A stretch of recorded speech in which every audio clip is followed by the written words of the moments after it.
down first. So we're using cosine because we have ka, which is cosine of any angle equals adjacent over hypotenuse. But like what Brian said, I'm looking for an angle. I'm looking for angle R. So if I'm looking for an angle, that's going to equal the cosine inverse of adjacent over hypotenuse.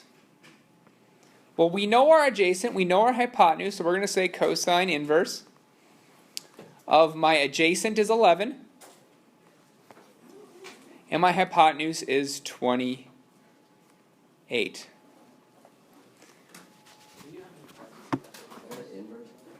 Oh, that's just alpha. It's a Greek for A.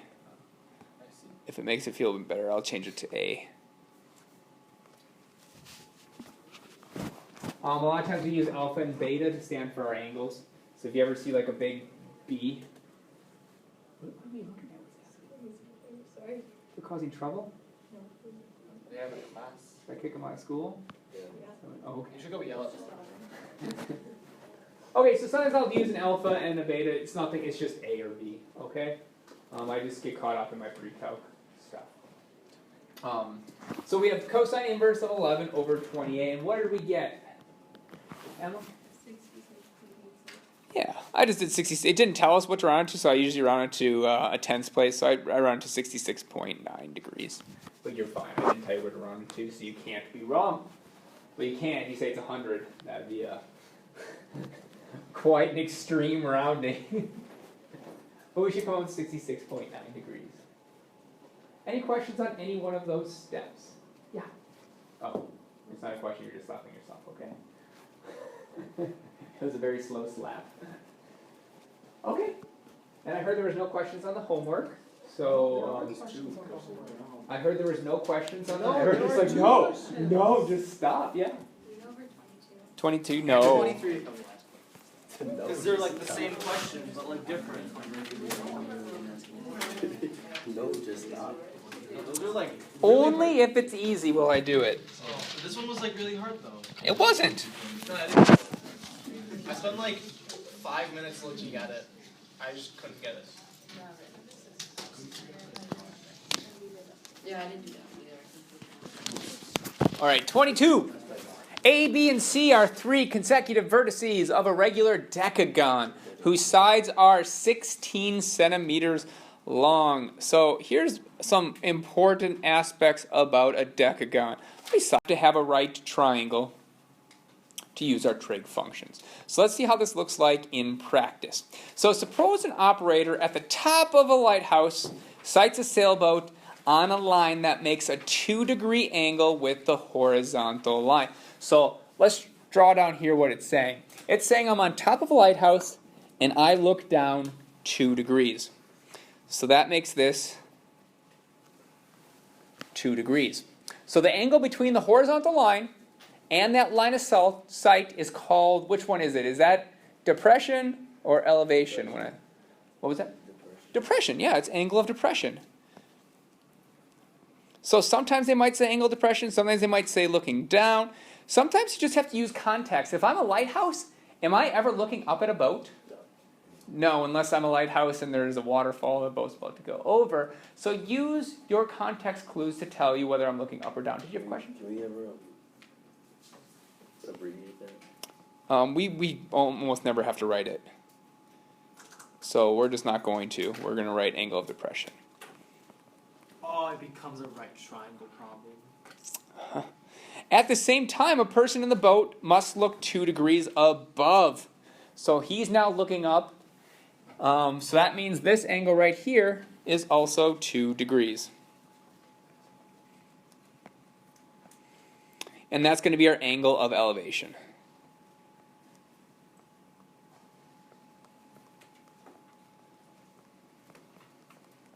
I am not overly concerned about you knowing elevation versus depression, because like I said, most of these are real world things that you can kind of figure out from the context clues. Like if I'm flying a kite, I'm obviously not looking, well, unless I'm terrible at flying a kite, it's just on the ground, I'm probably looking up at the kite. Okay? If the top of the lighthouse is 25 meters above sea level. All right, so we have this lighthouse and it is 25 meters.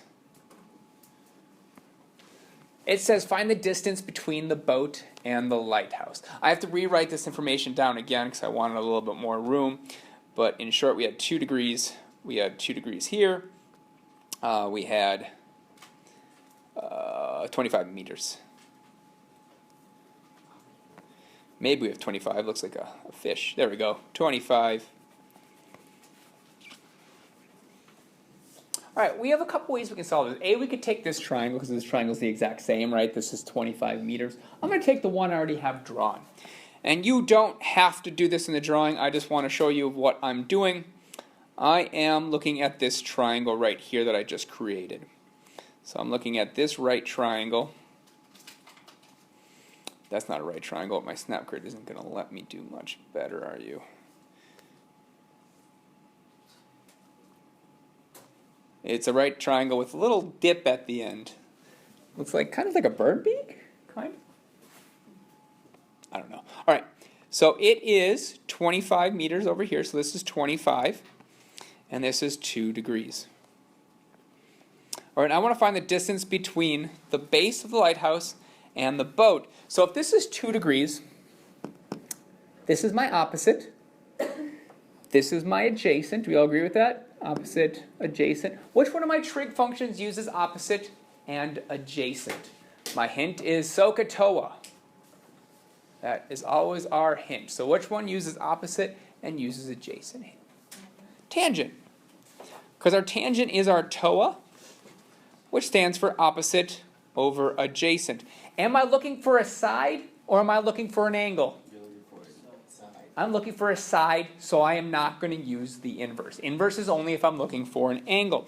So TOA tells me that the tangent of 2 degrees needs to equal our opposite, which is 25, over x. I'm going to show every single one of these steps, but in short, we should know that the x and the tangent of 2 change places. But the first thing I would do is I multiply both sides by x, so my x cancels out and turns to 1. That would give me x of tangent of 2 degrees equals 25. To get my x by itself, I would divide both sides by tangent of 2 degrees.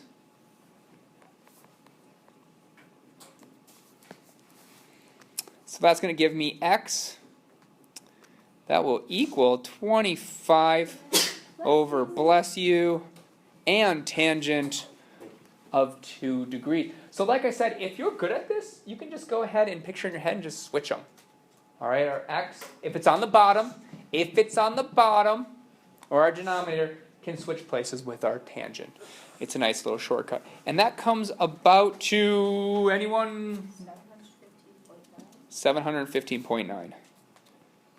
No one yelled at you, so I'm sure it's right. And I'm going to make sure it's meters.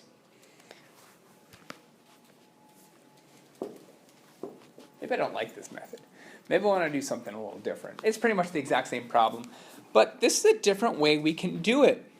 Because I could say that this is 2 degrees. So if that's 2 degrees... Oh wait, when you said distance, you meant horizontal distance, not like diagonal distance? Well, it says to the base. Oh, just between the boat. Yeah, because the boat's never going to reach the top of the lighthouse. Yeah, that makes sense. Right? So we're generally looking for this. I try to be more descriptive in the other problems, like it's like to the base of it, or when does it reach the island it's on. Okay, so if that's 2 degrees, that means that this is 88 degrees. So this is just showing you that you can pick either one of those degrees and come out to the exact same answer. So let's draw this triangle I just created. It's the same triangle. The only difference is now I'm going to use that 88 degrees. And our height is still 25.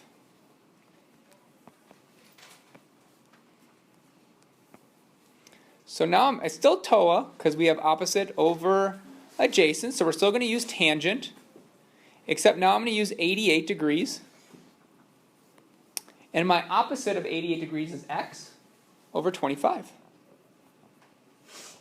Well, the nice thing about this one is algebraically, if I'm showing all my steps, I just have to show one step. And that's multiply both sides by 25.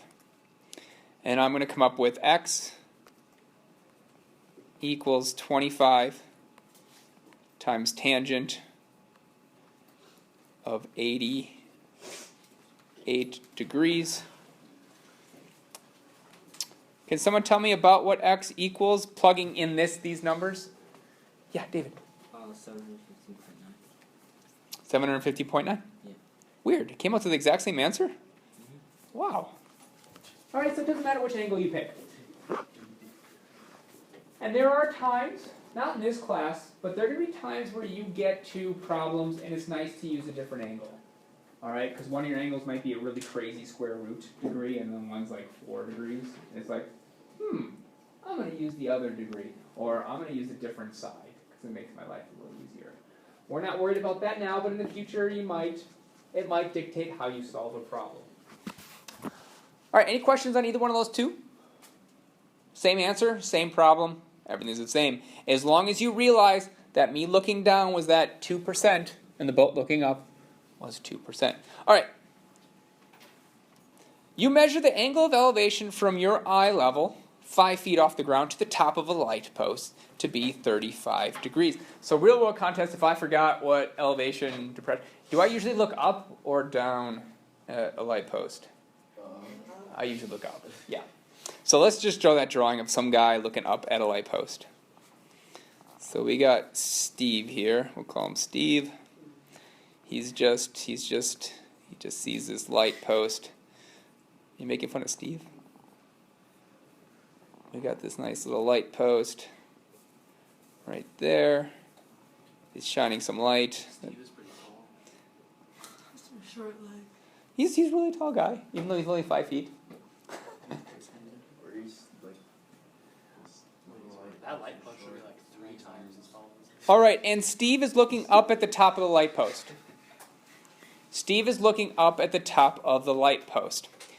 So what's going to be a good sign? Does this make a right triangle if I look at his feet to there? No. No. Angle of elevation always goes from eye level, pretty much, and up. And he's definitely not laying on the ground looking up at it. He's just standing, looking up at it. What's the distance between his feet and his eyes? 5 feet. We have to know that, right? That's an important thing we need to know. So this right here is 5 feet. And we also know he's looking up at 35 degrees. It says, hey, what's the height of the post? Oh, we also know he's 20 feet away from the light post. So this distance here is 20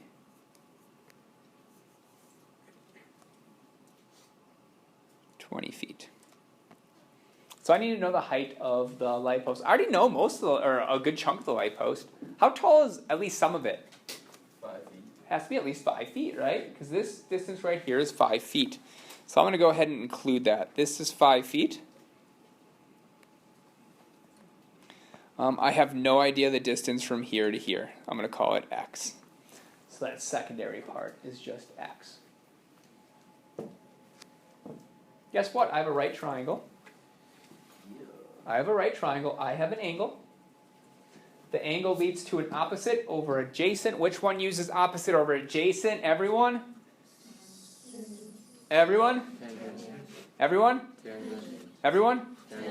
It's tangent. It's TOA, SOHCAHTOA. TOA is opposite over adjacent.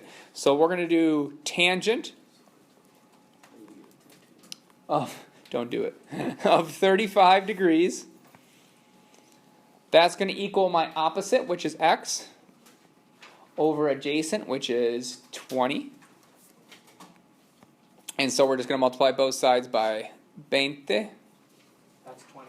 That is 20 He knows in it. In case Espanol. people don't speak Spanish. Is 20 times tangent of 35 degrees. And can someone tell me about... Actually, it's pretty accurate. I believe it comes out almost exact. What does it come out to, Brian? 14.00. Yep, so I'm just going to say it's 14. 14 feet. And then I leave that as my answer, and Mr. Paving gives me full points, right? No. Not at all, sir. Chris? Oh, boy. Good thing I did that drawing, otherwise I might have missed that, right? So this 14 is just right here. So that's just x equals 14, so this section here is the 14 feet. I need to have that 14 plus 5 feet equals 19 feet. Any questions? So when you say away, you're always talking about the base. Unless it specifically says. Not the dumb. Because no one really cares about this distance. It might say, so let's say I'm flying a kite, okay? I might know the length of the string. I might say I let out 30 feet, so that would make this one 30 feet. Okay? And if you get to a test and have a question like that, just ask me. What does the away mean? But a lot of times just look at the context of the problem. If I know I'm 20 feet away from a lamppost, I'm probably not measuring to the top of it. I'm probably measuring, just basic 1, 2, 3, 4, about 5 feet away. Okay. Versus like a kite or a balloon. I think we have a balloon problem in here. It's like in the air. Yep. A balloon's gonna say like it has like a 10-foot string on it, so you know that that balloon string is this distance here. Okay, then let's go ahead and get started on the homework. I want to tell you one thing. The answers are on the back side on the bottom. However, if you look at number 7, the answer, I only gave the distance between the buildings, but you need to find the distance between the rooftops, so the complete answer is not on there. Alright, the completed answer is not on there.